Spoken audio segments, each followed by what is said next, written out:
What's up, guys? I want to talk about the three pillars of a photograph today as I see it, and that would be subject matter, composition, and lighting. Now, subject matter is definitely the most important in my eyes. If you look at any iconic image, and I really encourage you guys to find books on like the historical history of like the world, right? Or since photography was invented, and look at the most iconic images. Often, they're not really that stunning when it comes to their composition or their lighting. In fact, they're often bad, but that's just the image that the photographer was able to capture with the amount of time they had. And the subject matter was so compelling that it doesn't matter that the composition or the lighting is bad. Really brilliant photographer, Adams, he did a lot of photography in the Vietnam War, and his most famous would be of the, I believe it's a general or the police chief shooting a man in the head, and his photograph caught the exact moment that the bullet was really exiting the guy's head. And there's a video somewhere, I watched a documentary so many years ago, so I can't remember what it was called, but there's a video where the photographer's talking about how the lighting was terrible and he didn't think the composition was that great, maybe. I know for a fact he mentioned the lighting. And also, he wasn't a fan of that image for other political reasons, but it didn't matter. When you have subject matter that's so compelling, you know, what's it matter if the composition isn't perfect or if the lighting isn't perfect? Now, having the more elements you have, like the more excellent elements you have, the better. So you can have a pretty good image that has good composition or good lighting, and these are kind of the images that I was talking about in a past video, and people wanted more examples, and I will do a video with examples soon.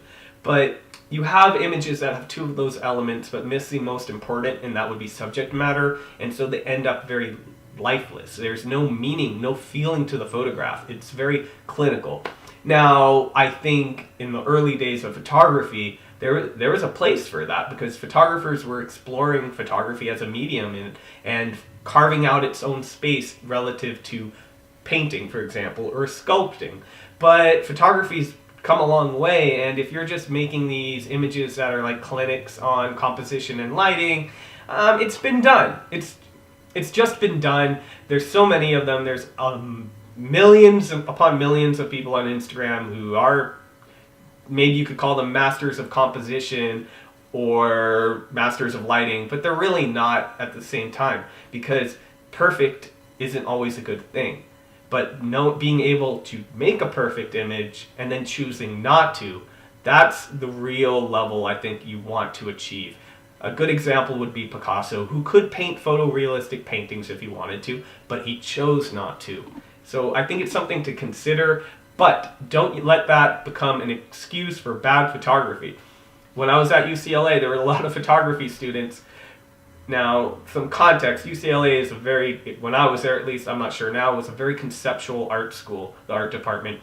And they definitely pushed conceptual art. But the problem I saw was that people, because they put the concept above everything else, they used it as an excuse to not really learn their fundamentals. There were a lot of people that just didn't know how to print. So they would have their critique, they would show their photos on the wall, and it would be like way too cyan, and very few people were like pure photographers, meaning like traditional photographers who loved the craft, and most of them were art students who were taking a photography class. And once in a while you'd have like a TA who was one of those people, and they would be like, dude, this print is too blue. Why is it too blue? And they'd be like, oh, you know, it's meant to convey, blah, blah. And they'd like explain away why the technique is wrong. And it's like, nah, dude, you don't know how to print. It's as simple as that. So number one is always going to be subject matter is the point of this video. Of course, try to hit all those elements, practice your composition, master your composition so you know when you can break it.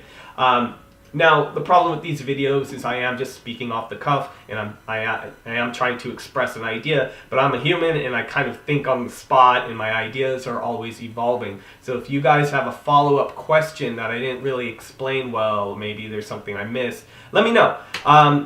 Next video will probably be on a new lens I got that I'm really excited to share with you guys. Until then, please like and subscribe if you're liking this type of content. I will see you guys soon.